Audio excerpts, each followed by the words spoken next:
Hello all, I'm Siddhant Chauhan and welcome back to Untagged, where I seek to demystify certain thought processes and belief systems that we might have garnered over the years through the purview of facts, evidence and science.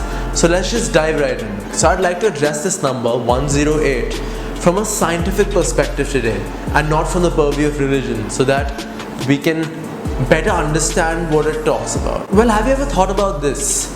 Why is Earth the only planet in our solar system that has life? We have 9, seemingly 8 planets now. Pluto's gone its own way. Let's talk about these 8 planets for instance. Why does Earth only have life? So consider a solar eclipse or a lunar eclipse. The sun completely masks the moon, or the moon completely masks the sun, as if they were pieces of a puzzle. The only reason why there's life on Earth, according to ancient texts, is that the size of the sun and the size of the moon looks the same from Earth. So you have 12 hours of sunlight and 12 hours of moonshine. When you look at the scales, the sun is 400 times bigger than the moon. But how do they look like the same from Earth? It's because of this weird proportion, this miraculous proportion. So if you were an atheist or an agnostic or a possibilist, and I tell you the distance between the sun and the earth upon the diameter of the sun is equal to 108, and the distance between the moon and the earth upon the diameter of the moon is 108 as well. Because of this proportion, the moon and the sun are the same size. It's not too hot or too cold on planet Earth. And that's the recipe for life in our solar system. But what grinds my gears, how did these ancient accounts know such things, and with such precision? Well, science really talks about how important the sun is for life on Earth. But did you ever consider the importance of the moon for life on Earth? Well, according to astronomy, it takes around 28 days for the moon to revolve around the Earth. And this revolution is called a lunation cycle.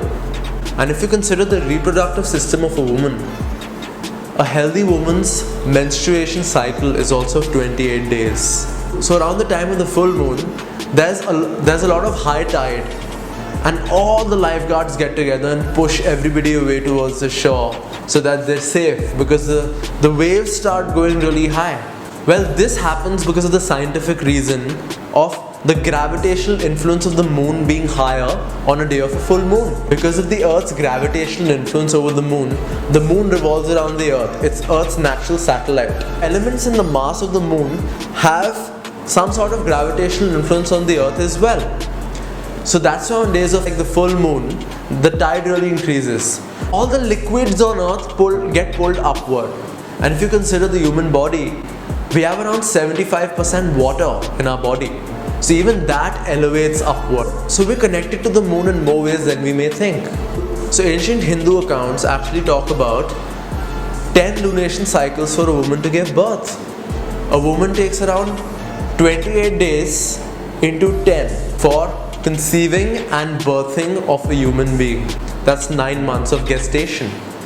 Similarly, for dogs and cats on Earth, it takes around 2 lunation cycles. That's 28 days into 2, that's 56 days. These accuracies really pique my curiosity as to how did we know all of this and at such a primitive time.